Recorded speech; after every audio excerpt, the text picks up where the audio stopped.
Македонија е подготвена за старт на новата учебна година. Ова на ден пред 1 септември во Штип го кажа заменикот министер за образование и наука по направените контроли на терен. Во тек е и дистрибуција на учебниците кои државата ги дава за сите основци и среднисти. Се очекува сите училишта во наредните неколку денови да бидат комплетно снабдени со нови препечатени учебници. Истовремено од 7 до 9 одделение ќе бидат дистрибуирани новите учебници по наставната програма на Кембридж, која што работевме со меѓународниот центар за наставни програми на Универзитетот Кембридж по математика и природни науки, со што ја заокружуваме оваа реформа на целокупно реформирање на математика и природни науки во основно образование. Годинава како никогаш досега се инвестирало и во реконструкција на училишните згради, кажа заменик министерот.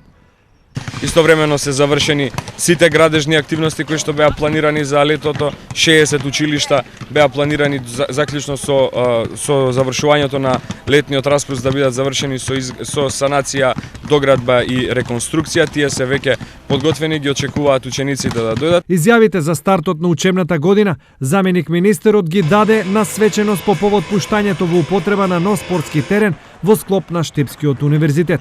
Ние како универзитет имаме темелно определено во делот на спортот дека е важна претпоставка во делот на развојот на младите и во таа насока вложуваме премногу во делот на развојот на спорт на универзитетот. Реков, за таа цел го изградивме ова игралиште во рамките на салата Јордан Мијалков. Ќе следат изградба уште на неколку спортски содржини тука во горниот дел на салата, така да ќе го заокружиме овој центар во потполност, во поглед и во насока на тоа да студентите имаат добри места каде што може да добавуваат своите спортски активности, рекреација, реков во секој случај и граѓаните на овој дел на Штип. Новиот спортски терен е инвестиција на самиот универзитет и е во вредност од 200.000 евра.